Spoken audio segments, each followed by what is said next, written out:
নমস্কাৰ প্ৰিয় দৰ্শক দি প্ৰাইম চলে সকলোকে স্বাগতম জনাইছো মই পাৰ্থ বৰা। প্ৰিয় দৰ্শক আজিৰ পৰা আৰম্ভ হ'ল বিধানসভাৰ অধিৱেশন, প্ৰথমখন অধিৱেশন টেকনিক্যালি আৰু বাজেট অধিৱেশন। এই অধিৱেশনত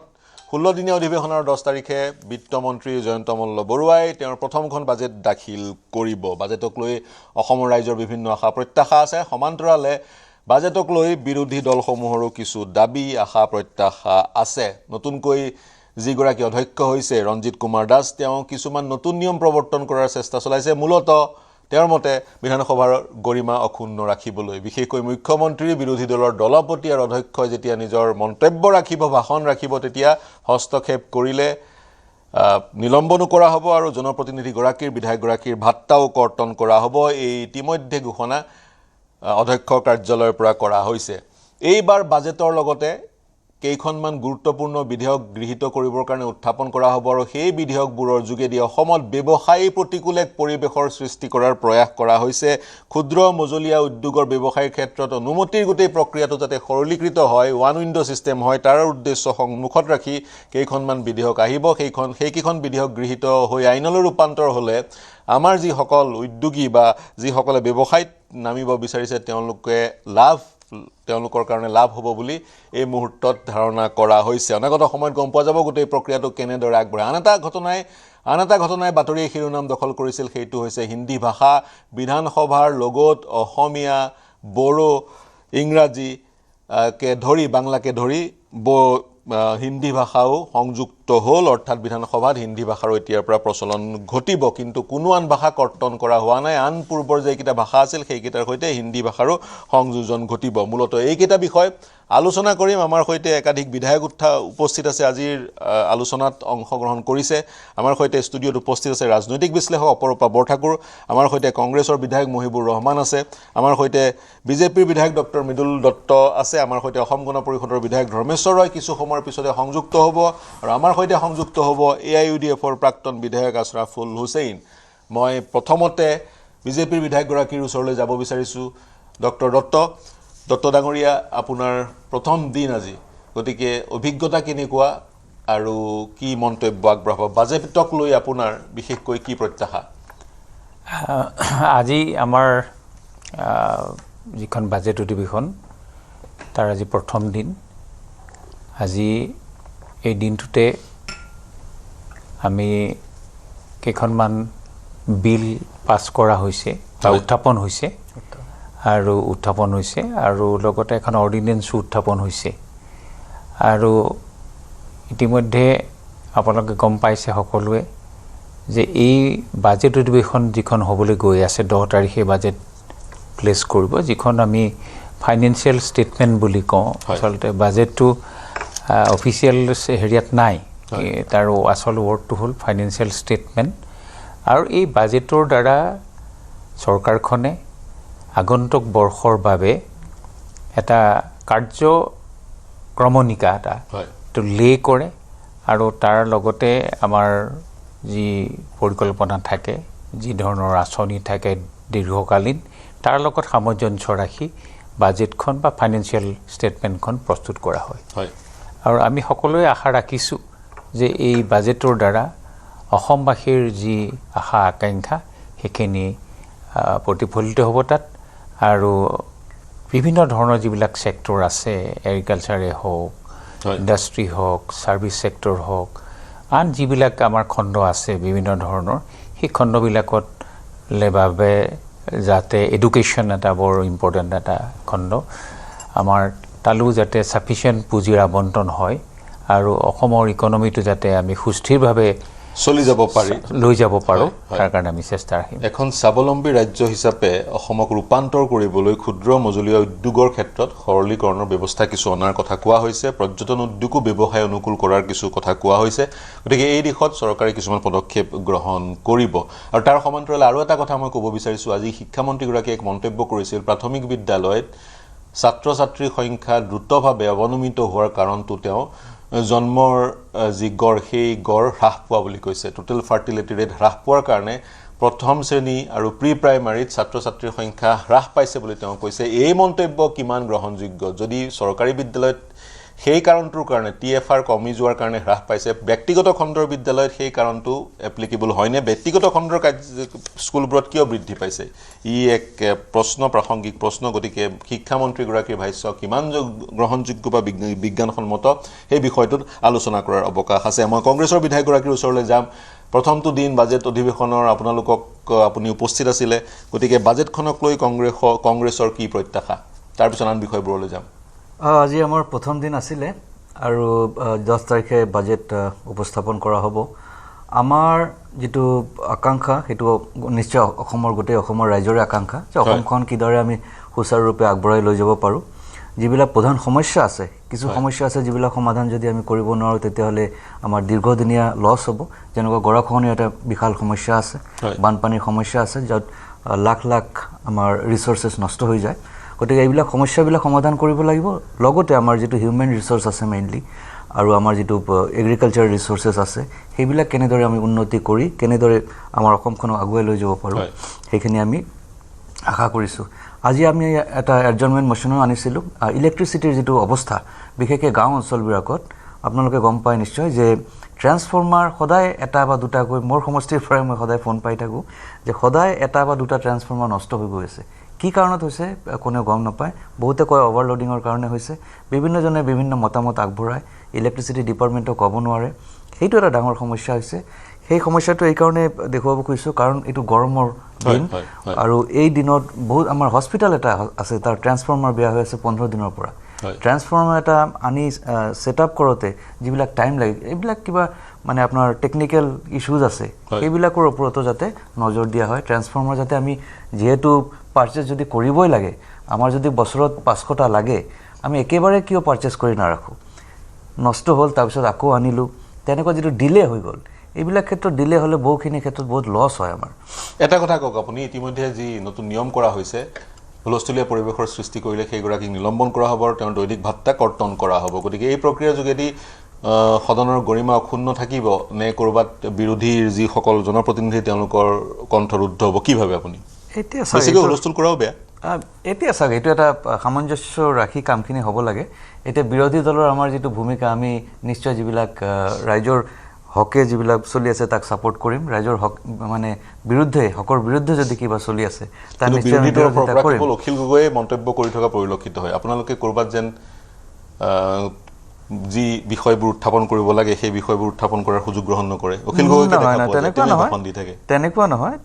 তেখেত আজি যদি চাই অকল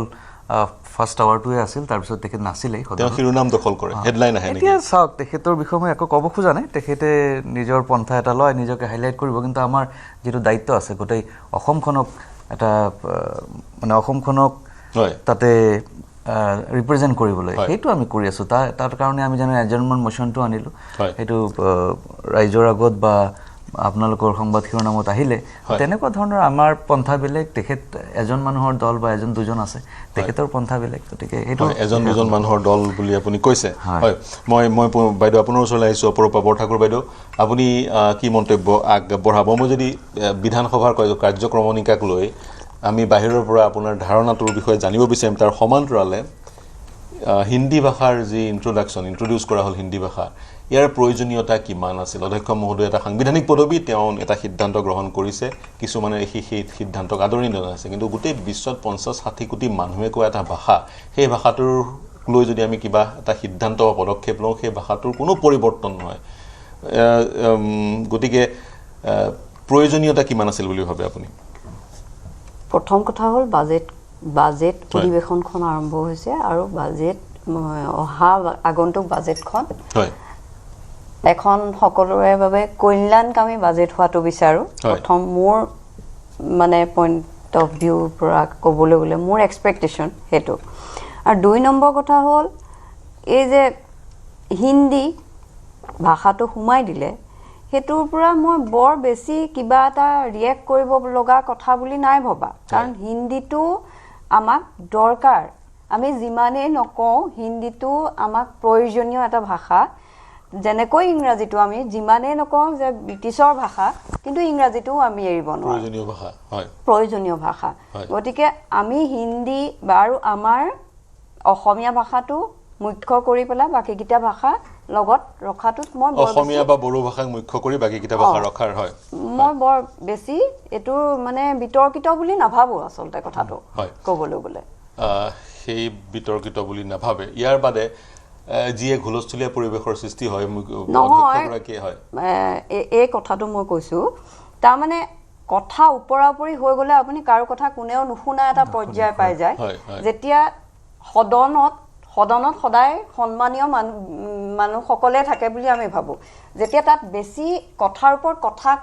গুচি যায় মূল কথাটোৰ পৰা বহুত ফালৰি কাটি বেলেগ কথা ওলাই যায় আগতেও দেখিছো যোৱা কেইবাৰো অধিৱেশনত দেখিছো মূল কথাটোৱে প্ৰাধান্য পাব লাগে গৰিমা হ্ৰাস পাইছে কাৰণ প্ৰত্যেকটো মিনিট প্ৰত্যেকটো পল অনুপল মানুহ সাধাৰণ মানুহখিনিৰ ভোটেৰে তেখেতসকলে প্ৰতিনিধিত্ব কৰি আহিছে আৰু সেই প্ৰতিনিধিত্ব কৰা প্ৰতিনিধিসকলৰ দায়িত্ব আছে সমষ্টিটোৰ প্ৰতি যদি ওপৰা-ওপৰি হৈ যায় কথাবিলাকৰ কোনো গুৰুত্ব নথকা হয় তাৰমানে গতিকে সেই তাত যে যিকণ সময় প্ৰত্যেকটো সময়ত কিন্তু ৰাইজৰ কৰ কাটল জড়িত হৈও আছে আকৌ দেই আপোনাক মই সেইটোও কথা ক'লো এই যে কোনবাই মানে প্ৰকাশলৈ আহিম বুলিয়ে যে ওপৰা-ওপৰি কৰিব লাগে মই তাৰ কোনো কাৰণ নেদেখো মূল কথাবোৰ তল পৰি যোৱাৰ এটা বুদ্ধিও হ'ব পাৰে মূল কথাবোৰ তল পৰি যোৱাৰ এক বুদ্ধিও হ'ব বুলি আপুনি ভাবিছে মই পুনৰ আপোনাৰ ওচৰলৈ আহিম সদনখন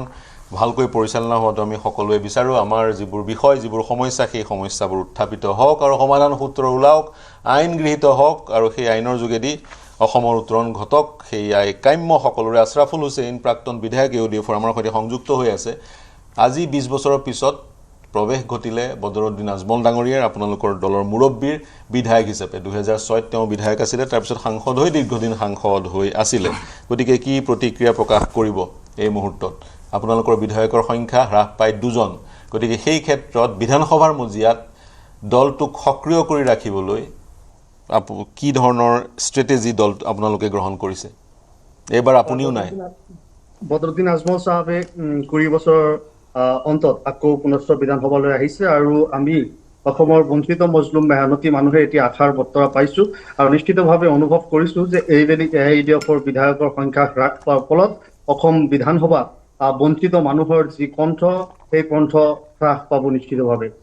কাৰণ প্ৰান্তীয় মানুহখিনিৰ কথা বতৰাখিনি খুব বলিষ্ঠভাৱে শক্তিশালীভাৱে যদি কোনোবাই বিধানসভাত বিগত 20 বছৰে উত্থাপন কৰি আহিছিল সেয়া নিশ্চিতভাৱে এআইডিএফ দলে কৰি আহিছিল আমি তথাপিও আশাহত হোৱা নাই আমি যথেষ্ট আশাবাদী যে হজৰত মৌলানা বদৰুদ্দিন আজমল সাহেবৰ বলিষ্ঠ নেতৃত্বত তেওঁৰ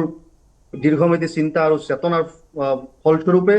আমাৰ বিধায়ক আঞ্জন মুজিবুৰ ৰহমান এডভোকেট সাহেব তেখেতেও বিধানসভাত আছে নিশ্চিতভাৱে আমি সংখ্যাত কম হলেও অন্তত 2জন মানুহ হলেও তো আছে যে তেওঁলোকে গুৰুত্বপূৰ্ণ কথাখিনি অসমৰ সমাজ জীৱন আৰু অসমবাসী জনগণৰ স্বাৰ্থ সুৰক্ষাৰ কাৰণে নিশ্চিতভাৱে যুঁজিব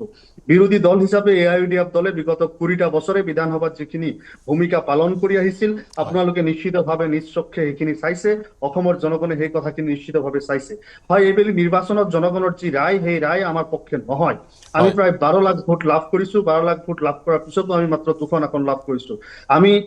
আবেগিক নহয় আমি বাস্তৱক সন্মুখীন কৰি জনগণৰ কাষলৈ যাবলৈ যত্ন কৰিছো সমাগত নগাঁও লোকসভা নিৰ্বাচন আমি আশা কৰিছো যে আপোনালোকে যুঁজ হ'ব মই ললো নগাঁও লোকসভা নিৰ্বাচনৰ গুৰুত্ব সহকাৰে আপোনালোক অৱতীৰ্ণ হ'ব কিন্তু আৰু এটা আজি প্ৰথম দিনাই সদনৰ মজিয়াত ইউডিএফে পুছবেকৰ বিৰুদ্ধে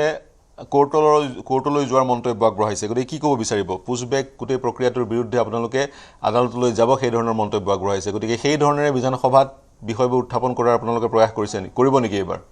আজি বিধানসভাত দুটা গুৰুত্বপূৰ্ণ বিষয় আৰু বিধানসভাৰ বাহিৰেও এটা গুৰুত্বপূৰ্ণ বিষয় এআইডিএফ দলে উত্থাপন কৰিছে বা সেই বিষয়ে পদক্ষেপ লৈছে আপোনালোকে জানে যে পুছবেকক কেন্দ্ৰ কৰি নলবাৰী খিলঞ্জীয়া অসমীয়া মুছলমান মহিলা আজিৰ দিনতো বাংলাদেশত বন্দী হৈ আছে আজি খিলঞ্জীয়া অসমীয়া গৰিয়া মহিলা যেতিয়া বাংলাদেশলৈ তেওঁলোকক পুছবেক কৰা হৈছে কিমান অন্যায়ভাৱে কিমান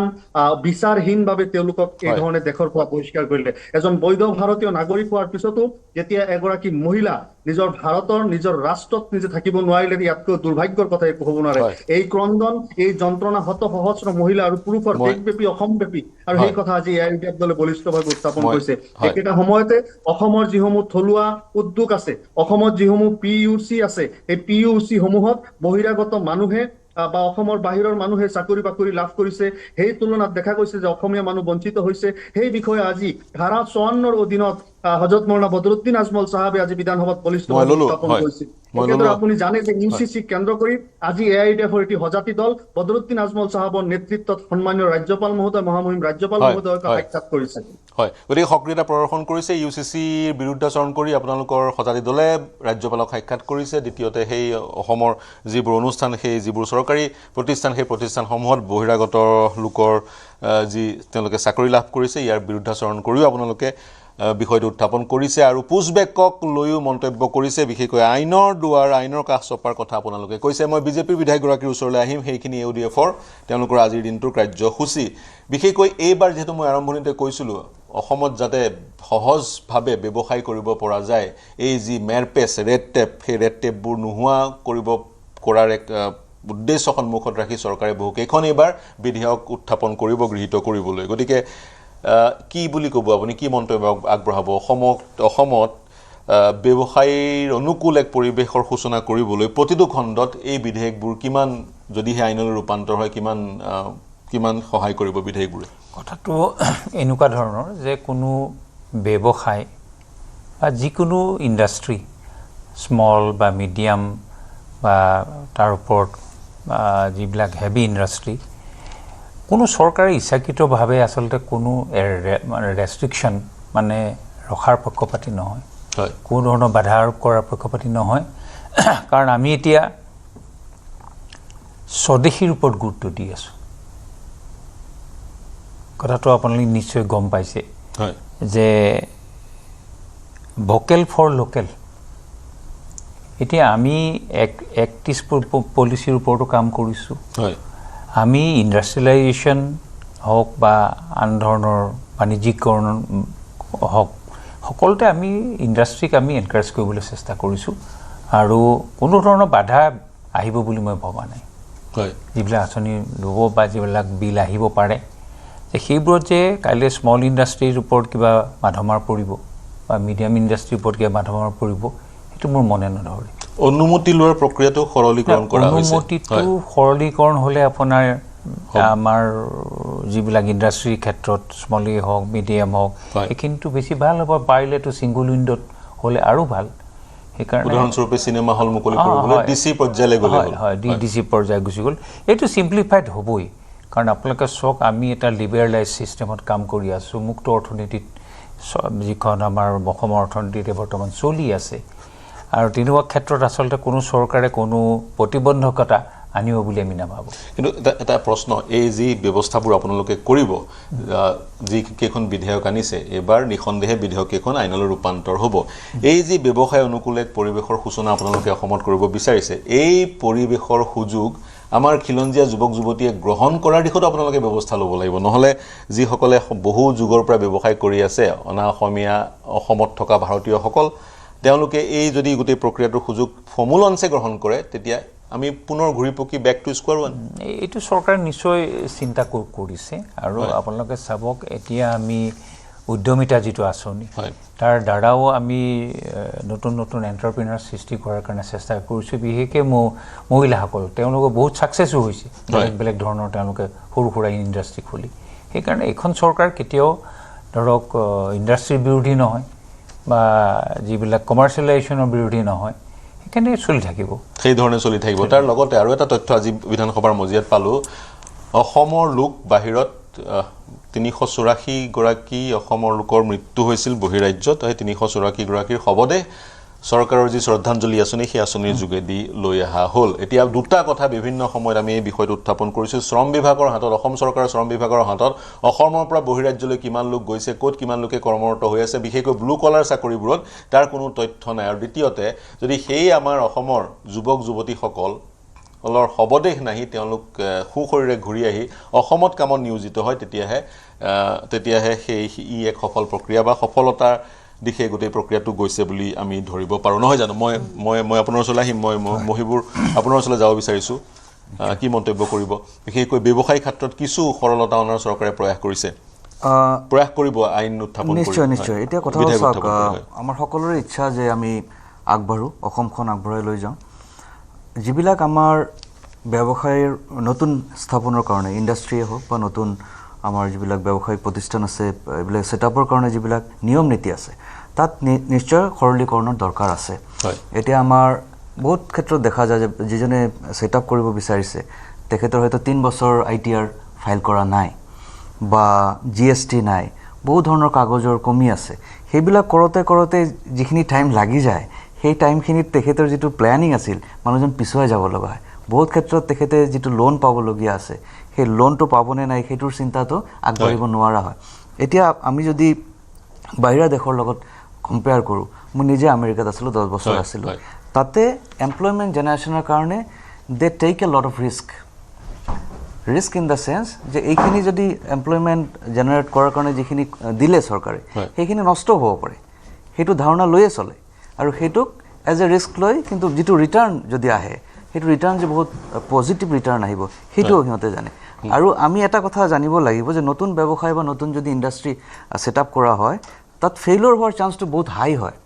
বিভিন্ন কাৰণত তো সেইটো চৰকাৰে মানি ল'ব লাগিব সেইটো চৰকাৰে আগতে মনস্থ কৰি ল'ব লাগিব যে এইখিনি হয়তো আমাৰ ফেইলিয়ৰ হোৱাৰ চান্স আছে আৰু ফেইলিয়ৰ হ'লে এই লোন যদি কোনোবাই লয় এই লোনৰ ৰিটাৰ্ণৰ কাৰণে আকৌ ইমান প্ৰেছাৰ দিয়া হয় সেইখিনি মানুহে বহুতে আগুৱাব নোখোজে তো সেই মাইণ্ডছেটটো আমাৰ আগতে চেঞ্জ কৰিব লাগিব যে আমি যদি আদানী আম্বানীক যদি ইমান কোটি টকা আমি মাফ কৰিব পাৰোঁ এই ক্ষুদ্ৰ ঋণ যিবিলাক দি আছোঁ সিহঁতৰ হয়তো ফেইলিয়ৰ হ'ব পাৰে ফেইলিয়ৰ হ'লে আমি মাফ কৰাৰ সেইটো কেপাচিটি লৈ বিভিন্ন সময়ত কৃষকৰ ঋণ মাফ কৰা হয় এনেকুৱা নহয় যে মাফ নকৰে চৰকাৰে বিভিন্ন সময়ত কৃষকৰ সেইটো মাইণ্ডছেট লৈ থাকিব লাগিব কাৰণ কৃষকক যেতিয়া আমি দিওঁ বা মীন পালনৰ কাৰণে হওক গাহৰি পালনৰ কাৰণে হওক যিবিলাক দিওঁ এগ্ৰি বেছড ইণ্ডাষ্ট্ৰিটো যেতিয়া দিওঁ তেতিয়াও ৰিস্ক যিটো আছে হয়তো বানপানীৰ কাৰণে খেতি নষ্ট হৈ যাব পাৰে বা গাহৰি জড়িত হয় ইঞ্চুৰেঞ্চ বা এইটো ৰিস্ক যিটো আছে এই ৰিস্ক ফেক্টৰটো চৰকাৰে নিজৰ গাত লৈ ল'ব লাগিব তেতিয়াহে আমি মানুহখিনিকো সকাহ দিব পাৰিম আৰু অসমখনকো আগুৱাই লৈ যাব পাৰিম আৰু ব্যৱসায় অনুকূল পৰিৱেশ এটা আনিবলৈ সেই ধৰণৰ পদক্ষেপবোৰ হাতত ল'ব লাগিব নিশ্চয় লাগিব আৰু চৰকাৰে এইটো মানি ল'ব লাগিব যে আমাৰ ৰিস্ক ফেক্টৰ ইমানখিনি আছে এইখিনি আমি লোন দি আছোঁ আৰু তাৰ হয়তো ইমানখিনি আমি ৰিটাৰ্ণ পাম ইমানখিনি আমি নাপাব পাৰোঁ গতিকে যেতিয়া বিধেয়ক কেইখন উত্থাপিত ইতিমধ্যে হ'ব কিছুদিনৰ পিছত উত্থাপিত হোৱাৰ পিছত যেতিয়া আলোচনালৈ আহিব আপুনি এই বিষয়বোৰ অনুকীয়া বা এই বিষয়বোৰ আলোচনা কৰা বা ভাষণৰ যোগেদি সদনক জনোৱাৰ অৱকাশ থাকিব আপুনি ক'ব পাৰিব এইখিনি বিষয় ক'ব পাৰিব এতিয়া বিধেয়কখনৰ প্ৰতিলিপি আমাৰ হাতত নাই গতিকে বিধেয়কখনত কি কথা লিখা আছে বা কি বিষয় উত্থাপন কৰা আছে আমি সেই বিষয়ে নাজানো মাত্ৰ পৰ্যটন উদ্যোগকে ধৰি ক্ষুদ্ৰ মজলীয়া যিমানবোৰ উদ্যোগ আছে সেই উদ্যোগসমূহৰ কাৰণে যি অনুমতিৰ প্ৰয়োজন সেই অনুমতিৰ গোটেই প্ৰক্ৰিয়াটো সৰলীকৰণ কৰা হ'ব আৰু বিশেষকৈ অসমত ব্যৱসায় অনুকূল এক পৰিৱেশৰ সৃষ্টি কৰাৰ মনসাৰে এই বিধেয়ককেইখন অনা হৈছে আইনলৈ ৰূপান্তৰ কৰিব আৰু মুখ্যমন্ত্ৰী ইয়াৰ আভাস কালি অলপমান দিছিল আমাৰ সৈতে নতুনকৈ সংযুক্ত হৈছে অসম গণ পৰিষদৰ বিধায়ক ধৰ্মেশ্বৰ ৰয় ডাঙৰীয়া স্বাগতম জনাইছোঁ আপোনাক নমস্কাৰ কি মন্তব্য কৰিব আজিৰ পৰা আৰম্ভ হ'ল বিধানসভাৰ প্ৰথমখন অধিৱেশন বাজেট অধিৱেশন গতিকে বাজেটক লৈ প্ৰত্যাশা কি কেনেকুৱা এখন বাজেট হোৱাটো বিচাৰে কি খণ্ডত বেছি গুৰুত্ব আৰোপ কৰিব লাগে কেনেকুৱা এখন বাজেট হোৱাটো বিচাৰে হয় আপোনালোকৰ জৰিয়তে সকলোকে মই ধন্যবাদ জ্ঞাপন কৰিছোঁ আৰু আজি বাজেট অধিৱেশনৰ প্ৰথম দিনটোত আমি অংশগ্ৰহণ কৰিলোঁ বাজেটত আমি আশা কৰিছোঁ এখন ব্যৱসায়িক বাজেট মানে ব্যৱহাৰিক দিশত যাতে বাজেট বহুত কৰে কিন্তু বহুত কথা ব্যৱহাৰ নকৰাকৈ থাকি যায় গতিকে ব্যৱহাৰিক দিশত এখন বাজেট আহক যিখন বাজেটে সৰ্বসাধাৰণ ৰাইজক ঠগি পায় কৃষক বনোৱালৈকে উদ্যোগীকৰণলৈকে যাতে ঠগি পায় আৰু আপোনালোকে গম পাইছে যে এতিয়া অসমখনক যদি আগবঢ়াই নিব লাগে আমি যদি আগবাঢ়ি যাব লাগে এইটো কথা প্ৰতিপন্ন হৈছে যে উদ্যোগীকৰণ নহ'লে অসম কেতিয়াও আগ নাবাঢ়ে নিবনুৱা সমস্যা যিটো কথা চৰকাৰে চাকৰি দি আছে নিবনুৱা সমস্যা সমাধান কৰিব নোৱাৰে হয় নিশ্চিতভাৱে আমি উদ্যোগীকৰণৰ দিশে আগবাঢ়িব লাগিব কৃষি ক্ষেত্ৰত অসম আগনবৰণ নহয় আগবাঢ়ি আছে কিন্তু সেইটোৱে চাফিচিয়েণ্ট নহ'ব যিটো সপোন মুখ্যমন্ত্ৰী ডাঙৰীয়াই দেখিছে যে আগন্তুক 5 বছৰৰ ভিতৰত অসমখন ভাৰতবৰ্ষৰ 5খন উন্নত ৰাজ্যৰ ভিতৰত এখন হওক গতিকে এই কথাত যদি আমি যাব লাগে তেনেহ'লে নিশ্চিতভাৱে আমি উদ্যোগীকৰণৰ দিশত গুৰুত্ব দিব লাগিব আৰু এডভান্টেজ আছামত এইবিলাক কথা মুকলিভাৱে আলোচনা হৈছিল আৰু মই যিটো দেখিছোঁ মুখ্যমন্ত্ৰী ডাঙৰীয়াৰ যিটো ভিছন তেওঁৰ যিটো ধাৰণা বা তেওঁৰ কথা বতৰা পাতি তেখেতৰ লগত আমি যিটো অনুভৱ কৰিছোঁ উদ্যোগীকৰণৰ ক্ষেত্ৰত যথেষ্ট পৰিমাণে গুৰুত্ব দিয়া হ'ব আৰু অসমত মই ভাবোঁ ক্ষুদ্ৰ উদ্যোগ স্থাপন কৰিলে ক্ষুদ্ৰ উদ্যোগ স্থাপনৰ কাৰণে এক পৰিৱেশৰ সূচনা কৰিবলৈ বিধেয়ক আনিছে কি কৰিব লাগিব ক্ষুদ্ৰ নিশ্চিতভাৱে আজি মই এটা উদাহৰণ আপোনাক দিব বিচাৰিছোঁ মোৰ ঘৰ বজালীত হয় বজালী সমষ্টিত শিক্ষিত মানুহৰ হাৰ অধিক তাৰ লগে লগে কৃষিৰো সমান হয় এটা তাত মানে প্ৰাদুৰ্ভাৱটো আছে যথেষ্ট মানে কৃষি কৰ্ম কৰে মই নিজে কৃষকৰ পৰিয়ালৰ ল'ৰা হয়, হয়। মই এজন কৃষক পৰিয়ালৰ সন্তান মোৰ দেউতা কৃষি কাৰ্য কৰিছিল মোৰ গোটেই পৰিয়ালটো কৃষিৰ লগত জড়িত হয়। মাছ গাখীৰ ধান সকলো ক্ষেত্ৰতে আমি জড়িত এতিয়া বজালীত মই এটা আপোনাক খবৰ দিব বিচাৰিছোঁ বৰ্তমান বজালীয়ে আমাৰ নিতানন্দ বুলি এটা অঞ্চল আছে কামধেনু দুগ্ধ উৎপাদন হয়। কেন্দ্ৰ গতিকে গাখীৰ উৎপাদনৰ জৰিয়তে আজি সমগ্ৰ বজালীয়ে যিটো ধৰণত আগবাঢ়ি গৈছে এতিয়া সমগ্ৰ অসমৰ ভিতৰত আটাইতকৈ বেছি গাখীৰ উৎপন্ন হৈ বজালী হয়। নিতানন্দত মই আশা কৰিম যে আগন্তুক 5 বছৰৰ ভিতৰত সমগ্ৰ ভাৰতবৰ্ষৰ ভিতৰতে বজালীয়ে বেছি গাখীৰ উৎপাদন কৰক গতিকে এই ধৰণৰ কথাত যেতিয়া আমি আমাৰ মাইণ্ডছেটটো আমাৰ যুৱ প্ৰজন্মক আমি লৈ আহিব পাৰিম তেতিয়া আপুনি দেখিব যে এটা এটাকৈ এনেকৈ সেটেল হৈ যাব আৰু আমাৰ যুৱ প্ৰজন্মই এই কথাবিলাকৰ প্ৰডাকশ্যনত গুৰুত্ব দিব হয় আৰু মই যিখিনি ঠাইত বসবাস কৰোঁ এইখিনি মানে এটা আমাৰ সৰুক্ষেত্ৰী সমষ্টি আছিল খুব মাইনৰিটি মানুহ তাত বসবাস কৰিছিল এতিয়া অসমীয়া ল'ৰাই মাছ পালন কৰি 15 বিঘা 20 বিঘা 30 বিঘা 40 বিঘাৰ পুখুৰী আৰু যেনেকুৱা ধৰণে অসমীয়া ল'ৰাবিলাক শিক্ষিত ল'ৰা MA পাছ BA পাছ ল'ৰাবিলাক যেনেকৈ লাগি আছে মোৰ ঘৰৰ কাষতে আপুনি মোৰ তালৈ গ'লে মই আপোনাক দেখুৱাই দিব পাৰিম যে ৰাতি 3 বজাৰ পৰা তাত যি মাছৰ মহল আছে যেনেকৈ গাড়ী যাব এটা আমাৰ একদম গাঁৱলীয়া অঞ্চল আছিল এইবিলাক আলফা ব্লকেট এৰিয়া আছিল এটা মতে সেই উগ্ৰপন্থীবিলাকে তাত বসবাস কৰিছিল এতিয়া ৰাস্তা হ'ল গতিকে তাত আপুনি মাছৰ প্ৰডাকশ্যনটো যেনেকুৱা ধৰণে মই দেখিছোঁ গতিকে মই নিজ চকুৰে প্ৰত্যক্ষ কৰিছোঁ গাখীৰ দেখিলোঁ উৎপন্ন হোৱা মাছ দেখিলোঁ মোৰ ঘৰৰ মোৰ ভাইটিৰ তেনেকুৱা ধৰণৰ পুখুৰী আছে এই ধৰণৰ চিন্তা চৰ্চাত যেতিয়া আমি আগবাঢ়ি যাম মই দৃঢ় বিশ্বাসী চাওক, আপুনি মোৰ বিধায়ক- মনটোৱে হয়, কৈছে হয়। যে অসমখন আগবাঢ়ি যাব অসমীয়া ল'ৰাই কিন্তু এই কাৰ্যবিলাকত অসমখন আগবাঢ়ি যাবলৈ হ'লে অসমীয়া ল'ৰাই এই কামবোৰত জড়িত হ'ব লাগিব আপুনি বিধায়ক আৰু সমান্তৰালে আপুনি এটা ব্যৱসায়িক পৰিয়ালৰ পৰা আহিছে এটা কৃষক পৰিয়ালৰ পৰা আহিছে যিটো পৰিয়াল বিভিন্ন ক্ষেত্ৰত জড়িত গতিকে আপোনাৰ যিবোৰ এক্সপাৰ্টিজ আছে সেইখিনি আপুনি বিস্তৃত কৰক সকলোকে শিকাওক একদম। বা দায়িত্ব লওক যাতে আপোনালোকে দায়িত্ব নিশ্চিতভাৱে ল'ম। বজালীত যি কাম কৰি আছে তেনেধৰণৰ কাম যাতে আমি অনুৰূপ কাম যাতে অসমৰ বিভিন্ন প্ৰান্তত কৰিব পাৰোঁ আৰু একেবাৰে সঁচা কথা অসমৰ যুৱক যুৱতী যদি স্বাৱলম্বী নহয় বা কাম কৰিবলৈ ওলাই নাহে বা বহিৰ্ৰাজ্যলৈ যোৱাৰ প্ৰৱণতা তেওঁলোকৰ মাজত থাকে বা বৃদ্ধি পায় তেতিয়া কিন্তু অসমৰ অৰ্থনৈতিক উত্তৰণ আমি পৰিলক্ষিত নকৰিম বাহিৰৰ পৰা বিনিয়োগকাৰীয়ে সেই বিনিয়োগ কৰিব কিন্তু সেয়া এক সীমিত পৰ্যায়ৰ বিনিয়োগ হ'ব কিন্তু আমি নিজাববীয়াকৈ কিছুমান উদ্যোগ সৰু হ'লেও কিছুমান উদ্যোগ গঢ় দিব লাগিব যাৰ ফলত আমি চাকৰিৰ সৃষ্টি কৰাৰ এক পৰ্যায় পাবগৈ পাৰোঁ মই বৰঠাকুৰ বাইদেউ আপোনাৰ ওচৰলৈ আহিছোঁ গতিকে এই বিধেয়কখনে কেইখন যদি আইনলৈ ৰূপান্তৰ হয় তেনেধৰণৰ পৰিৱেশৰ সূচনা কৰিব ইতিমধ্যে আমুলৰ সৈতে আমুলে এটা দুগ্ধ প্ৰকল্প বিশ্বনাথ চাৰিআলিত মুকলি কৰাৰ কথা মুখ্যমন্ত্ৰীগৰাকীয়ে ঘোষণা কৰিছে তেনেধৰণৰ বিনিয়োগ বাহিৰৰ পৰা আহি থাকিব আৰু সমান্তৰালে আমি কিন্তু সেইবোৰ বিনিয়োগ আহিব ঠিকই আছে কিন্তু সেইবোৰ বিনিয়োগ এটা পৰ্যায়লৈহে আহিব গতিকে আমি নিজাকৈ কিবা কৰিব লাগিব নহয় জানো কি কৰা যিটো লোকেল বেছড ৰিচোৰ্চ হয়। সেই তাৰ ওপৰত মানে গুৰুত্ব দি সেই ইণ্ডাষ্ট্ৰীবিলাকো ডেভেলপ কৰিব লাগিব হয়। তাৰমানে ধৰি লওক সেই ইণ্ডাষ্ট্ৰীবিলাক গ্ৰাম্য অৰ্থনীতিৰ লগত সাংঘাতিকভাৱে জড়িত হয়। আপুনি জাপি শিল্পই হওক কাঁহ শিল্পই হওক এতিয়া থকাখিনিৰ কথা কৈছোঁ সেই বস্তুবোৰ লাহে লাহে যদি কমি যায় তেতিয়াহ'লে কিন্তু আমাৰ গ্ৰাম্য অৰ্থনীতিত প্ৰভাৱ এটা পৰিব আমি বাহিৰৰ পৰা অহাটো থকাটোত বেছি গুৰুত্ব দিয়াটো মই বিচাৰোঁ তাৰমানে মোৰ ফালৰ পৰা আৰু প্ৰতিষ্ঠিত যিবোৰ উদ্যোগ অসমৰ সেইবোৰৰ ওপৰত বেছি গুৰুত্ব দিব হয়। কিন্তু তাৰ সমান্তৰালে যদি মাছ আজিও বাহিৰৰ পৰা আহি আছে কণী আজিও বাহিৰৰ পৰা আহি আছে হয় সেইখিনিও ডেভেলপ কৰি নিয়ক আৰু প্ৰশিক্ষণ দিয়ক প্ৰয়োজনত প্ৰশিক্ষণ দি মানে বজাৰ দখল কৰাৰ যিটো কৌশল সেই কৌশলটো আনকি শিকোৱাটো মই বিচাৰোঁ অসমত তাৰমানে চৰকাৰী চাকৰি কেতিয়াও পৰ্যাপ্ত নহয়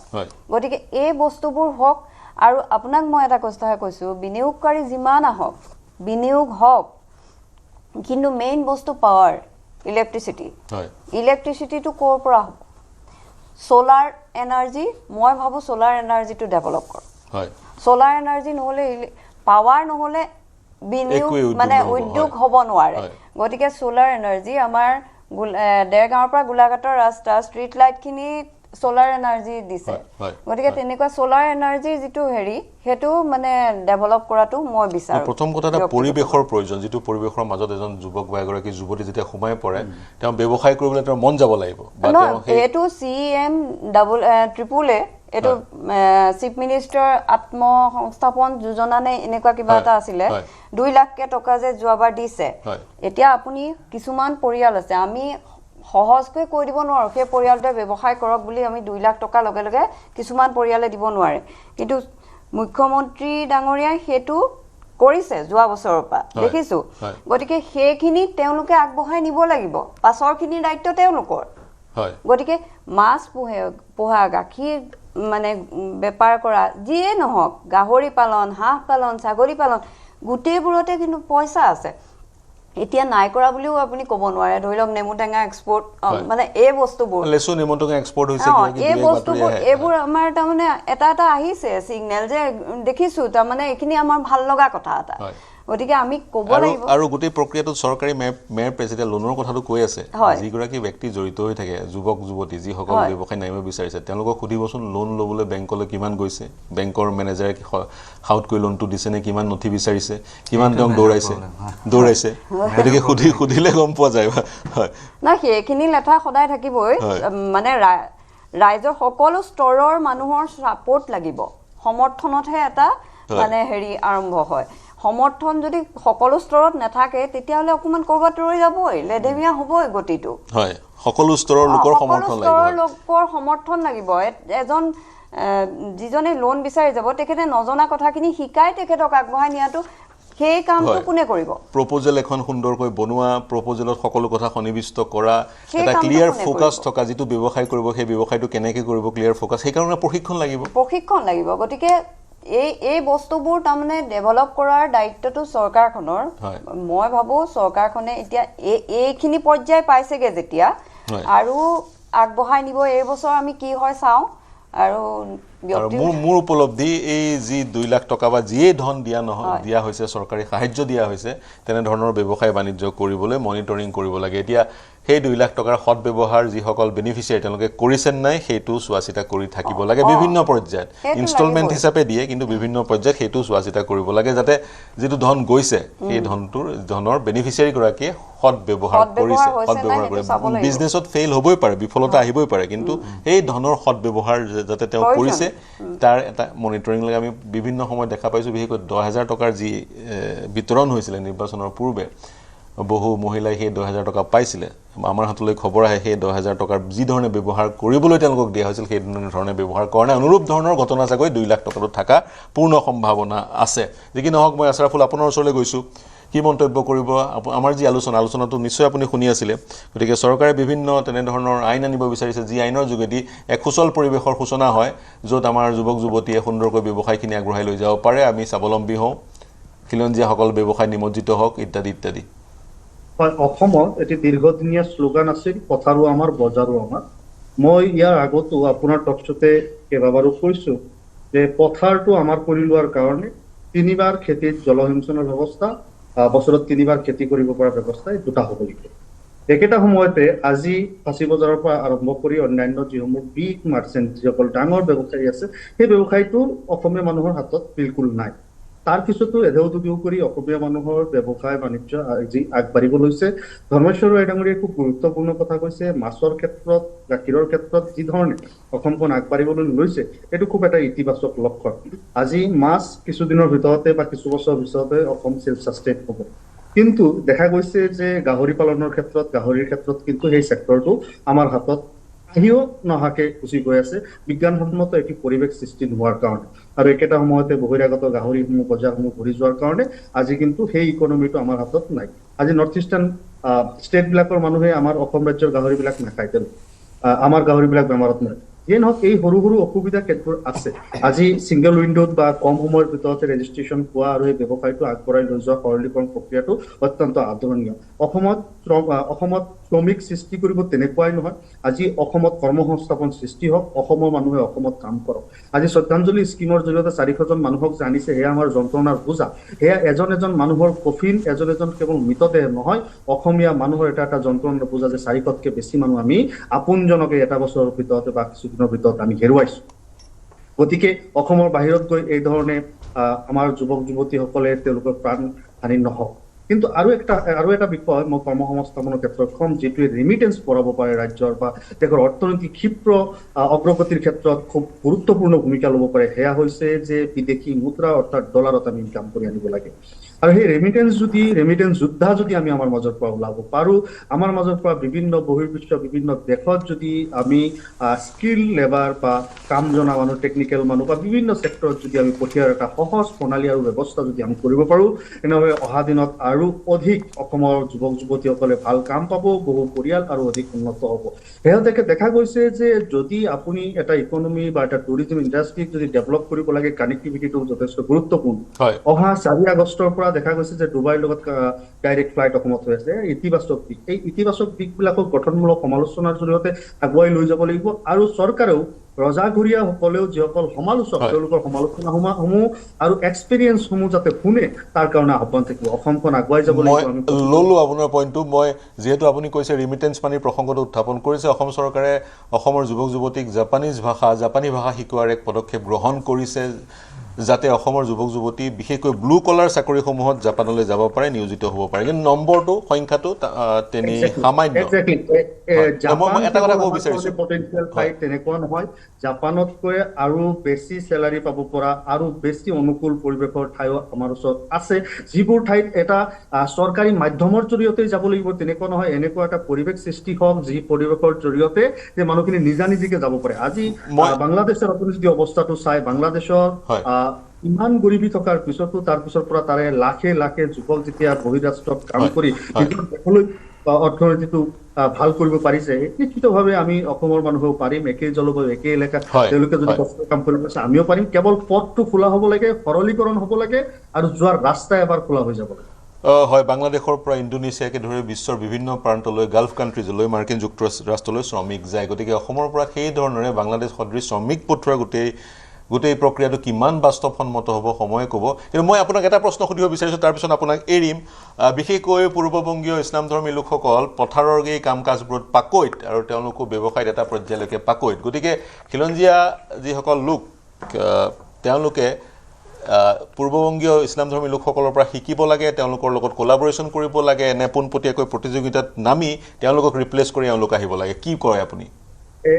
এইটো প্ৰতিযোগিতা নহয়, এইটো আমাৰ অসমৰ প্ৰশ্ন, অসমৰ কৃষি অৰ্থনীতিৰ প্ৰশ্ন। আজি কোনোবাই কিবা এটা কামৰ কাৰণে বিশেষভাৱে তেওঁলোক জ্ঞাত, কাৰণ বংশানুক্ৰমে আৰু দীৰ্ঘদিনৰ পৰা তেওঁলোকে সেই কামটো কৰি আছে। অসমৰ মূলভূতি তথা অসমীয়া সমাজখনো কৃষিৰ পৰা দূৰত নহয়। অসমৰ বংগমূলী অসমীয়া মুছলমান মানুহখিনি স্বভাৱজাতভাৱে জন্মগতভাৱে তেওঁলোকে কৃষিৰ লগত সংপৃক্ত। গতিকে কেৱল এটা বস্তু, যিখিনি টেকনিক বংগমূলীয় মুছলমান কৃষকসকলে ইতিমধ্যে শিকিছে বা তেওঁলোকে প্ৰেক্টিচ কৰিছে, সেই টেকনিকৰ যিখিনি গুড আছে, যিখিনি ভাল আছে, সেইখিনি এডপ্ট কৰিব লাগে। আজিৰ দিনতো মই দেখিছোঁ যে বেছিভাগ পথাৰে চন পৰি থাকে বা বছৰেকত এটাকে খেতি হয়। এটাকে খেতি হ'লে সেই কৃষিৰ যি উৎপাদন, সেই উৎপাদনৰ এটা পৰিয়াল চলিবলৈ আজিৰ সময়ত চেল্ফ চাফিচিয়েণ্ট নহয়। আমি যদি অধিক পৰিমাণে ভাবোঁ যে কেৱল আমি থলুৱা প্ৰজাতিৰ শস্যসমূহকে উৎপাদন কৰিম, মাৰিব নোৱাৰিম। গতিকে কিছু বস্তু এডপ্ট কৰাটো নিশ্চিতভাৱে প্ৰয়োজন, আৰু কলাবৰেশ্যন বা এক্সচেঞ্জ অফ আইডিয়া হোৱাটো প্ৰয়োজন। একেটা সময়তে যিসমূহ এগ্ৰিকালচাৰ বা এলাইড ছেক্টৰ ডিপাৰ্টমেণ্টবিলাক আছে, তেওঁলোকে আপ টু ডেট আৰু জনগণলৈ ইনফৰমেশ্যন। মই ল'লোঁ আপোনাৰ পইণ্টটো। হয়, মই পুনৰ আপোনাৰ ওচৰলৈ আহিম। গতিকে বেষ্ট প্ৰেক্টিচ য'তেই নাথাকক, বিশ্বৰ য'তেই নাথাকক, সেইটো এডপ্ট কৰাত কোনো বাধা থাকিব নালাগে বা বাধা থাকিব নোৱাৰে। মই দত্ত ডাঙৰীয়া আপোনাৰ ওচৰলৈ আহিছোঁ। বিশেষকৈ বিদেশৰ বহিৰাজ্যলৈ অসমৰ যুৱক যুৱতী কৰ্মসংস্থাপনৰ কাৰণে যায়, শৱদেহবোৰ ঘূৰি আহিছে। চৰকাৰৰ পৃষ্ঠপোষকতাত আহিলে 400তকৈ কম, 384 নে কিমান, সঠিক পৰিসংখ্যাটো মোৰ মনত নাই এই মুহূৰ্তত। মই কৈ আছিলোঁ জীৱনতে তেওঁলোক আহক, কিন্তু তাৰ সমান্তৰালে আমি আন দিশো চাব লাগিব। অসমৰ পৰা যদি বহিৰাজ্যলৈ বা বিদেশলৈ কোনোবা গৈছে, তাৰ ৰিমিটেঞ্চ মানি, যিটো তেওঁলোকে ঘৰলৈ পঠোৱা পইচা, সেই পইচাটোৰে কিন্তু অৰ্থনীতিটো টনকিয়াল হৈছে। গতিকে একেবাৰে আমি বন্ধ কৰি দিব নোৱাৰোঁ বা বন্ধ কৰাৰ দিশেও আগবাঢ়িব নোৱাৰোঁ। ভাৰসাম্যৰ মাজেৰে আমি চলাই লৈ যাব লাগিব। কিন্তু আমাৰ যুৱক যুৱতীক সঠিকভাৱে নিয়োজিত কৰাটো কিন্তু এই মুহূৰ্তত কিন্তু সবাতোকৈ ডাঙৰ সময়ৰ আহ্বান। কি কয় আপুনি? আমি যিটো বহিৰাজ্যলৈ আমাৰ যিসকল যুৱক যায়, সেই গোটেই কথাটো আমি নিগেটিভলি চিন্তা কৰিব নালাগে। মানে আমাৰ যে ল'ৰাবোৰ যায় বাহিৰত, কিয় যায়? মানে যিটো এইটো আপুনি ওৱান ফৰ্ম অফ মাইগ্ৰেশ্যন বুলি ক'ব পাৰে, migration in search of jobs. হয়, এইটো এটা মানে ইকনমিক্সৰ এটা ৰুলেই। আপুনি য'ত অপৰচুনিটি সৰ থাকিব তলৈ মানুহ মাইগ্ৰেট কৰে যোনটো একে কথা যোনটোৰো তেনেকুৱা কথা তৃণভোজী যিবিলাক যোনটো তেওঁলোকে য'ত ঘাঁহ সৰ থাকিব ভাল হেৰি থাকিব তালৈ তেওঁলোক মানে কৰে মাইগ্ৰেট মানুহৰ একেই এটা প্ৰৱণতা আছে যেতিয়া বেটাৰ অপৰচুনিটি তেওঁলোকে পাব দে উইল মাইগ্ৰেট আৰু এই ল'ৰাখিনিয়ে যিটো ৰিমিটেঞ্চ পঠায় আপুনি ভাবিব নোৱাৰে অসমৰ অৰ্থনীতিলৈ বহুত অৰিহণা যোগাই আছে অসমৰ যিবিলাক ল'ৰা ছোৱালী বাহিৰত সৰু ডাঙৰ কি চাকৰি কৰে বেলেগ কথা সহজভাৱে ক'বলৈ ঘৰখন চলি আছে ঘৰেই নহয় মই মোৰ নিজৰ সমষ্টিত মই দেখিছোঁ বাহিৰত থকা ঘৰখনত ধৰক আগতে যদি পকা নাছিলে এতিয়া পকা হৈছে ঘৰ কাৰোবাৰ ঘৰত যদি লেট্ৰিন নাছিলে দেখিছোঁ লেট্ৰিন বনাইছে কাৰোবাৰ ঘৰত যদি টিভি নাছিলে এতিয়া টিভি কিনিছে ককায়েকক হয়তো স্কুটাৰ এখন ছেকেণ্ড হেণ্ড হ'লেও কিনিবলৈ সহায় কৰিছে এতিয়া মোৰ সমষ্টিতে সিদিনা অলপতে এটা ল'ৰা মই মোৰ নিজৰ উদ্যোগত মই বাংগালোৰৰ পৰা ঘূৰাই আনিছোঁ চৰকাৰে উইদিন 24 আৱাৰ্ছ এই গোটেইখিনি কাম কৰি দিছে এতিয়া কথা হ'ল এইটোৱেই যে আপুনি অৰ্থনৈতিক যিবিলাক মানে নিয়ম আছে বিধি আছে সেই বিধিবোৰ আপুনি চেক কৰিব নোৱাৰে কাৰণ আপুনি অ'পেন ইকনমি এতিয়া ভাগ কৰিছে গোটেই পৃথিৱীখন এখন ভেলেজ হৈ গ'ল যাব আৰু কথা হ'ল যে তেওঁলোকে প্ৰডাক্টিভ কামত আছে আৰু তেওঁলোকে তেওঁলোকৰ যি আয় তাৰ উপাৰ্জন তাৰ এটা অংশ অসমলৈ পঠাই আছে আৰু অসমৰ অৰ্থনীতি শক্তিশালী হৈছে এতিয়া বহু ক্ষেত্ৰত আমাৰ আপুনি কয় নেকি বা তেওঁলোকক ঘূৰাই অনাৰ আমি প্ৰয়াস কৰিব লাগে অসমতে নিয়োজিত সেই ধাৰণাটো ভুল বুলি কয় নেকি মই নাভাবোঁ তেনেধৰণৰ কথা কাৰণ আপুনি প্ৰথম অসমত জব ক্ৰিয়েশ্যন কৰিব লাগিব আপুনি প্ৰথম অসমত জব ক্ৰিয়েশ্যন কৰিব লাগিব বা তেনেকুৱা ধৰণৰ এটা পৰিৱেশ আপুনি গঢ়িব লাগিব তাৰপিছত সিহঁতক ক'ব লাগিব যে তোমালোক আহা এইখিনি সুবিধা আমি দিছোঁ কৰিছোঁ কিন্তু সেইখিনি নোহোৱাৰ বাবদহে গৈছে কিন্তু এটা চাব এতিয়া নতুন প্ৰতিষ্ঠান অসমত খোল খাইছে ব্যক্তিগত প্ৰতিষ্ঠান ডাঙৰ ডাঙৰ প্ৰতিষ্ঠানসমূহ অলপতে শুনিবলৈ পালোঁ তেওঁলোকে বিচাৰিছিল প্লাম্বাৰ আৰু ইলেক্ট্ৰিচিয়ান পৰ্যাপ্ত নাই ইয়াত তেওঁলোকক আৰু এটা প্ৰতিষ্ঠান যেতিয়া খোল খাব বাহিৰৰ বিনিয়োগ আহিব জাপানী কোম্পানী টয়টা আহিল টয়টাক বহু মানুহৰ প্ৰয়োজন হ'ব 4,000-5,000 মানুহৰ প্ৰয়োজন হ'ব ওপৰৰ যিখিনি আছে হায়াৰ আপ যিখিনি থাকিব তেওঁলোক জাপানীজ হ'ব বা দেশৰ বিভিন্ন প্ৰান্তৰ উচ্চ শিক্ষিত ব্যক্তি হ'ব মিডিল লেভেল লোৱাৰ লেভেলটো আমাৰে মানুহ লাগিব আমাৰ মানুহক প্ৰশিক্ষণ দিব লাগিব এনেকুৱা ধৰণৰ আপোনাক লাগিব স্কিল লেবাৰ আপুনি আনস্কিল লেবাৰ আপুনি ক'তো কামত নাই এতিয়া যিবোৰ বাহিৰত সৰহখিনি মানুহ আনস্কিল লেবাৰ ইহঁতে ইয়াতে কোনো ধৰণৰ জব পাব নোৱাৰে সেইকাৰণে তাতে কোনোবাই চিকিউৰিটি গাৰ্ড কৰিছে কোনোবাই আন কিবা কৰিছে সেইকাৰণে তেওঁলোক গৈছে এতিয়া আমাৰ কথা হ'ল যে আমি স্কিল ফৰ্মেশ্যনত ইতিমধ্যে চৰকাৰখনে গুৰুত্ব দিছে দক্ষতা বিকাশত চৰকাৰখনে এতিয়া গুৰুত্ব দিছে বিভিন্ন ধৰণৰ ব্যৱস্থা হাতত লৈছে আৰু যেতিয়া দক্ষতাটো আমাৰ ইণ্ডাষ্ট্ৰীবিলাকৰ প্ৰয়োজন হোৱাকৈ হৈ যাব অসমৰ ল'ৰা ছোৱালী ইয়াতে চাকৰি পাব সেইকাৰণে দক্ষতাটো আহিব লাগিব স্কিলটো হ'ব লাগিব ইণ্ডাষ্ট্ৰীও আহিব লাগিব তেতিয়াহে তেওঁলোকে সেই ইণ্ডাষ্ট্ৰীত নিয়োজিত হ'ব পাৰিব লাগিব নিজাকৈ কিবা এটা কৰাৰ বা নিজাকৈ সৰুকৈ হ'লেও ব্যৱসায় এটা আৰম্ভ কৰাৰ কাৰণে যিখিনি প্ৰয়োজনীয় সময় সেইখিনিও তেওঁলোকে পাব লাগিব হয় সেইকাৰণে এইখিনি মানে কথা হ'ল এইটোৱে যে অসমখন মানে আপুনি অভাৰনাইট অসমত বহুত কিবা হৈ যাওক বুলি আপুনি ভাবিব নোৱাৰে আমি স্বাধীনতাৰ পিছত এতিয়াতো 80 বছৰেই হ'ল অসমখন কিমান পিছুৱাই আছিল আপোনালোকেও জানে এটা সময়ত কিন্তু অসমখন আগুৱাই আছিল আমাৰ ভাৰতৰ বাকী ৰাজ্যতকৈ কিন্তু অসম এসময়ত আগবাঢ়ি আছিল বিভিন্ন কাৰণত পিছ পৰি গ'লোঁ এতিয়া এই পিছপৰা কাৰবাৰটো আপুনি হঠাতে অভাৰনাইট আপুনি লৈ যাব নোৱাৰে লাহে লাহে হ'ব ইনফ্ৰাষ্ট্ৰাকচাৰ বিল্ড আপ হ'ব লাগিব ইণ্ডাষ্ট্ৰী আহিবলৈ ইনফ্ৰাষ্ট্ৰাকচাৰ লাগিব আপোনাক এনাৰ্জি ছেক্টৰত আমাৰ ৰিফৰ্ম লাগিব এনাৰ্জি ইয়াত জেনেৰেট হ'ব লাগিব স্কিল ফৰ্মেশ্যন হ'ব লাগিব চাফিচিয়েণ্ট ইনভেষ্টমেণ্ট হ'ব লাগিব মই সেইটোৱে কৈছোঁ এটা সময়সীমা নিৰ্ধাৰণ কৰি টাইম ফ্ৰেম এটা ফিক্স কৰি সেই ধৰণেৰে আমি আগবাঢ়িব লাগিব কাৰণ পৃথিৱী যিটো ৰেটত যিটো পেচত যিটো গতিত পৰিৱৰ্তন হৈছে আমি যদি এই ধৰণেৰে আমাৰ চিন্তাধাৰাবোৰ বা এই ধৰণেৰে আমি যে সময় লাগিব বা এই ধৰণেৰে আমি আমাৰ যুৱ প্ৰজন্মক দক্ষ কৰিব লাগিব বাহিৰৰ পৰা উদ্যোগ আনিব লাগিব এনাৰ্জি ছেক্টৰটোত কিছু আমূল পৰিৱৰ্তন আহিব তাৰ পিছতহে আমি সেই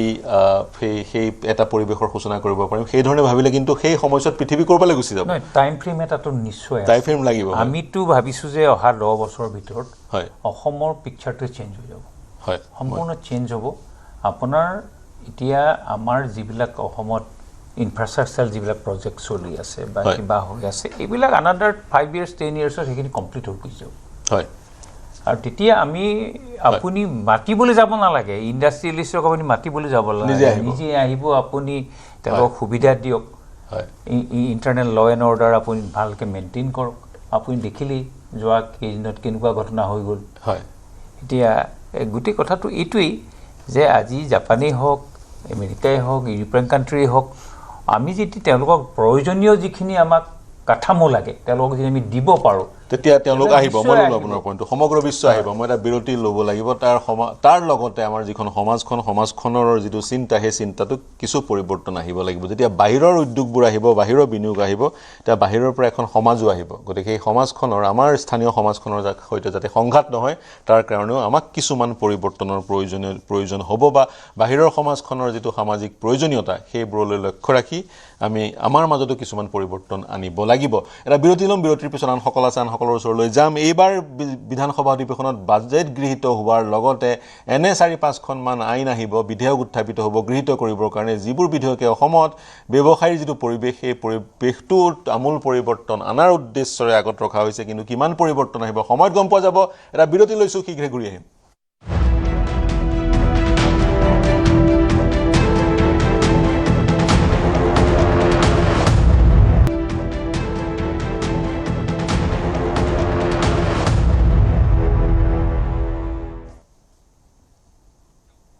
নমস্কাৰ প্ৰিয় দৰ্শক সকলোকে স্বাগতম জনাইছোঁ আমি আগবাঢ়ি যাম আমি কথা পাতি আছিলোঁ বাজেট অধিৱেশনৰ প্ৰথমখন বাজেট অধিৱেশন আৰম্ভ হৈছে 10 তাৰিখে বিত্তমন্ত্ৰী জয়ন্ত মল্ল বৰুৱাই প্ৰথমখন বাজেট দাখিল কৰিব মই মহিবুৰ ৰহমান আপোনাৰ ওচৰলৈ যাব বিচাৰিছোঁ বিশেষকৈ চৰকাৰে এইবাৰ গুৰুত্ব দিছে কেইখনমান বিধেয়কক আইনলৈ ৰূপান্তৰ কৰা যিবোৰ বিধেয়কে আমাৰ ইয়াত বিশেষকৈ ব্যৱসায় কৰাৰ ক্ষেত্ৰত কিছু এক পৰিৱেশৰ সূচনা কৰিব সহজ পৰিৱেশৰ সূচনা কৰিব সৰল পৰিৱেশৰ সূচনা কৰিব তাৰ লগতে আমাৰ যুৱক যুৱতীক বিভিন্ন পৰ্যায়ৰ কামৰ কাৰণে আমি দক্ষ কৰিব লাগিব তেওঁলোকক স্কিল সেট কিছুমান দিয়াটো খুবেই প্ৰয়োজন তেওঁলোক যাতে ইয়াতে নিয়োজিত হয় বাহিৰত নিয়োজিত হয় বিদেশত নিয়োজিত হয় হে নিয়োজিত হোৱাৰ কাৰণে এমপ্লয়েবল হ'বৰ কাৰণে তেওঁলোকক কিছুমান বিশেষ স্কিল সেটৰ প্ৰয়োজন হ'ব গতিকে সেই সাইডটো আমি সেই দিশটো আমি কেনেদৰে এড্ৰেছ কৰিব পাৰিম প্ৰথম কথা হ'ল মই আগতে কৈছোঁ যে ব্যৱসায় কৰাৰ লগতে এটা ৰিস্ক এটা জড়িত হৈ আছে সেইটো কৈছে আৰু সেই ৰিস্কটো চৰকাৰে মিটিগেট কৰিবই লাগিব বা সেই ৰিস্ক কাভাৰটো চৰকাৰে কৰিব লাগিব ইয়াতে আৰু এটা কথা এড কৰিব বিচাৰিম যেনেকুৱা আমাৰ ৰয় ডাঙৰীয়া ক'লে খুব এটা ধুনীয়া কথা কৈছে যে মীন পালনত আমি যথেষ্টখিনি আগবাঢ়িছোঁ কিন্তু মীন পালনত বা গাহৰি পালনত বা যেতিয়া লাইফ ষ্টক যিখিনি বিজনেছ আছে তাতে এটা আটাইতকৈ ডাঙৰ সমস্যাটো হ'ল যে কেতিয়াবা বেমাৰ হৈ একেলগে সকলোখিনি মৰি যায় সেই ৰিস্কটো কোনে কাভাৰ কৰিব সেই ৰিস্কটো গভৰ্ণমেণ্টে কভাৰ কৰিব লাগিব আৰু যেতিয়ালৈকে কাভাৰ নকৰে আমাৰ অসমীয়া ল'ৰাই বা আমাৰ ল'ৰাখিনিয়ে আগুৱাই গৈ কাম এটা কৰাৰ বা সেই ৰিস্কখিনি লোৱাৰ সাহস নকৰে আপোনালোকে বাহুবলী বুলি এটা কণী দেখিছিলে আজিকালি কিন্তু মাৰ্কেটত কমি গ'ল চাইছেনে বস্তুটো গুৱাহাটী মাৰ্কেটত কমি গ'ল বেলেগত থাকিব পাৰে বেলেগতো কমিছে তাৰ কাৰণ এবাৰ বেমাৰ হৈ বহুখিনি আমাৰ চিক্স আছিল যিখিনি সেইখিনি মৰি থাকিলে সেই তেনেকুৱা ঘটনা হ'ব পাৰে এটা ইণ্ডাষ্ট্ৰী গ্ৰ' কৰি এটা লেভেললৈকে যোৱাৰ পিছতো কিন্তু মৰি যোৱাৰ এটা চান্স এটা থাকে গতিকে এই ছাষ্টেইনেবল যিটো গ্ৰ'থ ইণ্ডাষ্ট্ৰী এটাৰ বা আগুৱাই যোৱাৰ বা ফেইল হ'লে মানুহজনক যাতে আমি দোষী নকৰোঁ এজন মানুহে বিজনেছ আৰম্ভ কৰিছে ভাল কথা সি যে 100% ছাকচেছফুল হ'ব এইটো আমি ক'ব নোৱাৰোঁ বা তেখেতেও ক'ব নোৱাৰে সেই সাহসটো তেখেতক দিব লাগিব থ্ৰু ইঞ্চুৰেঞ্চ দেট কিবা হ'লে আমি আছোঁ সেইটো প্ৰথম এইটো এটা পইণ্ট স্কিলৰ কথালৈ যেতিয়া আহোঁ আমাৰ ইয়াতে আগতে ITI বহুত দেখিছিলোঁ ITIখিনি কিন্তু আজিৰ দিনত মোটামুটি অলপ অচল অৱস্থাত আছে ITIখিনি আমি আকৌ ৰিভাইভ কৰিব লাগে তাতে বিভিন্ন ধৰণৰ শিক্ষা দিয়া হৈছিল ইলেক্ট্ৰিচিয়ানৰ হওক বা প্লাম্বাৰৰ হওক লগতে চাইণ্টিফিক ছাইডটোও শিকোৱা হৈছিল অকল মানে নিজে নিজে শিকাতকৈ এনেদৰে যদি শিকে নিশ্চয় বহুখিনি কথা ভালদৰে শিকিব পাৰিব তো গতিকে এই ITIখিনি মোৰ মতে আকৌ ৰিভাইভ কৰিব লাগে লগতে স্কিল বেছ যিবিলাক আমাৰ ইনষ্টিটিউট খোলা হৈছিল ইনষ্টিটিউট নহয় স্কিল ইণ্ডিয়াৰ আণ্ডাৰত যিখিনি প্ৰতিখন চেণ্টাৰ খোলা হৈছিল প্ৰতিখন ডিষ্ট্ৰিক্টত সেই ডিষ্ট্ৰিক্টত যিবিলাক খোলা হৈছিল সেইবিলাকে কেনেদৰে পাৰফৰ্ম কৰিছে আমাৰ ইণ্ডাষ্ট্ৰী যিবিলাক ছেটআপ হ'ব বা যিবিলাক হৈছে তাৰ লগত সামঞ্জস্য মিলাই আমি ইহঁতক হিউমেন ৰিচোৰ্চ ডেভেলপ কৰিছোঁ নাই সেইটো চাবলগীয়া আছে গতিকে এইখিনি যদি আমি চাওঁ লগতে আৰু এটা কথা আছে আমি অলপ আগতে ডিছকাছ কৰিলোঁ নিশ্চয় যে আমাৰ যিটো কাৰিকুলাম আছে কাৰিকুলামত লেংগুৱেজ যেতিয়া আমি দিম দেখা গৈছে থাৰ্ড লেংগুৱেজ হিচাপে হিন্দীক এটা খুব জোৰদাৰভাৱে দিয়াৰ এটা চেষ্টা চলোৱা হৈছে হিন্দীটো জোৰদাৰভাৱে দিয়াৰ মোৰ মতে কোনো দৰকাৰ নাই কাৰণ আমি ইতিমধ্যে হিন্দী গম পাওঁৱে বা আমাৰ ল'ৰা ছোৱালী হিন্দী শিকি আছে বিভিন্ন চেনেলৰ জৰিয়তে থ্ৰু ফ্ৰেণ্ডছ বা বিভিন্ন জৰিয়তে শিকি আছে কিন্তু তাৰ ঠাইত যদি আমি আজি যদি জাপানৰ লগত আমাৰ এটা ব্যৱসায়িক সম্পৰ্ক স্থাপন হয়, আমি যদি জাপানিজ শিকাব পাৰোঁ বা মিডল ইষ্টৰ লগত যদি আমাৰ সম্পৰ্ক স্থাপন ইতিমধ্যে আছেই, তাতে যদি আমি এৰাবিক শিকাব পাৰোঁ বা তেনেকুৱা ফ্ৰেঞ্চ আছে, যিবিলাক কাণ্ট্ৰিৰ লগত আমাৰ ইতিমধ্যে বিনিয়োগ চলি আছে, সেই কাণ্ট্ৰিবিলাকৰ যিবিলাক লেংগুৱেজ আছে সেইবিলাক যদি আমি শিকাব পাৰোঁ, নিশ্চয়কৈ আমাৰ ওপৰত সেই কাণ্ট্ৰিবিলাকৰো আমাৰ ওপৰত কনফিডেঞ্চ ডেভেলপ হ'ব। এতিয়া চাওক, এতিয়া হোৱাইট কলাৰ জব কৰিবলৈ অসমৰ, আপুনিও আছিলে US-ত, অসমৰ যুৱক যুৱতী গৈছে, প্ৰতিষ্ঠা লাভ কৰিছে আৰু অসমৰ কাৰণে তেওঁলোক গৌৰৱ। বিভিন্ন স্থানত বিভিন্ন জেগাত তেওঁলোকে ভাল কাম কৰি আছে বিশ্বৰ বিভিন্ন প্ৰান্তত, যিটোক আমি আছামিজ ডায়াস্পৰা বুলি কওঁ। এতিয়া সময় আহিছে ব্লু কলাৰ জবৰ কাৰণে আমি দক্ষ মানৱ সম্পদ সেইবোৰ দেশলৈ প্ৰেৰণ কৰাৰ অৱকাশ ক'ত আছে বুলি ভাবে আপুনি? সেইটো কৈছোঁ মই, ট্ৰেইনিং ভালদৰে হ'ব। শ্ৰমিকৰ কথা আশ্ৰাফুলে ক'লে, শ্ৰমিকৰ বাস্তৱসন্মতনে সেই অসমৰ পৰা শ্ৰমিক মিডল ইষ্টত যাব, তাত নিশ্চয় নিশ্চয় নিশ্চয় নিশ্চয়। ইতিমধ্যে যিহেতু কেৰেলাৰ পৰা গৈ আছে, কেৰেলাৰ যিটো মানে গৈ আছে, মানে কেৰেলাৰ ঘৰে ঘৰে মোৰ TCS-ত যেতিয়া মই প্ৰথম চাকৰি পাইছিলোঁ, তাত ট্ৰেইনিং হৈছিল মোৰ কেৰেলাত। তাতে গৈছোঁ, তাৰ গাঁওবিলাক যদি আপোনালোকে যায়, প্ৰতিটো গাঁৱত এনেকুৱা ঘৰ চাব, মানে আমাৰ গাঁৱৰ লগত কেতিয়াও তুলনা নহয়। আৰু মেইন পইচাটো আহিছে ৰেমিটেঞ্চৰ পৰা। আৰু তাতে কিন্তু সিহঁতে নৰ্মেল কাম কৰিছে, বহুত এনেকুৱা নহয় যে চবেই হোৱাইট কলাৰ জব কৰিছে বা তেনেকুৱা, চব ব্লু কলাৰ জবে কৰিছে। আৰু আমাৰ অসমৰ পৰা নিশ্চয় আমি পঠাব পাৰিম। অসমীয়া মানুহ যিমান কষ্ট কৰিব পাৰে সিমান কষ্ট অসমৰ, ভাৰতবৰ্ষৰ কোনো ঠাইতে মই দেখা নাই ইমান কষ্ট কৰা মানুহ। এটা আমাৰ অসমৰ ল'ৰা ছোৱালী যিমান প্ৰতিকূল পৰিৱেশৰ মাজত যেনেকুৱা আমি আগবাঢ়িছোঁ, ইমান সহজ কথা নহয়। বেলেগ ঠাইত যিমান সুবিধা পায় ল'ৰা ছোৱালী, আমাৰ ঠাইত ইমান সুবিধা পোৱা নাই। আজিৰ দিনত হয়তো লাহে লাহে সময় চেঞ্জ হৈছে, লাহে লাহে সুবিধা পাইছে, কিন্তু আমাৰ যদি সেইখিনি সুবিধা দিয়া হয়, ট্ৰেইনিং দিয়া হয়, আৰু আমাক খালি সুবিধা কৰি দিব লাগিব। গতিকে মই ল'লো এনেধৰণে ক'ব পাৰি, আমাৰ অসমীয়া ল'ৰা ছোৱালী এইখিনি কাম কৰিব নোৱাৰে, এনেধৰণৰ আমি এনেধৰণৰ ধাৰণা, সেই ধাৰণাটো একেবাৰে চেঞ্জ কৰিব লাগিব। জেনেৰেলাইজেশ্যন কৰিব নোৱাৰে, নিশ্চয় পাৰিব, নোৱাৰাৰ কথাই নাথাকে। বিভিন্ন সময়ত আমাৰ অসমীয়া ল'ৰা ছোৱালীয়ে ব্যৱসায় কৰিব নোৱাৰে, অসমীয়া ল'ৰা ছোৱালীয়ে বাহিৰত বিদেশত এইটো কাম কৰিব নোৱাৰে, এইটো কাম কৰিব নোৱাৰে, এনেধৰণৰ এক ধাৰণাৰ আমাৰ সমাজত সৃষ্টি কৰা হয়, যিটো ধাৰণাই আমাক ক্ষতি কৰিছে। গতিকে সেই ধাৰণাটো আমি আঁতৰাব লাগিব। চব কাম কৰিব চবেই পাৰে, সকলোৱে সকলো কাম কৰিব পাৰে। হয়, আপোনাৰ ওচৰলৈ আহিছোঁ, আপোনাৰ ওচৰলৈ। এতিয়া মানে এই কথাবিলাক যে আহিছে, প্ৰথম কথাটো আপুনি সাহসটো বিল্ড আপ কৰিব লাগিব,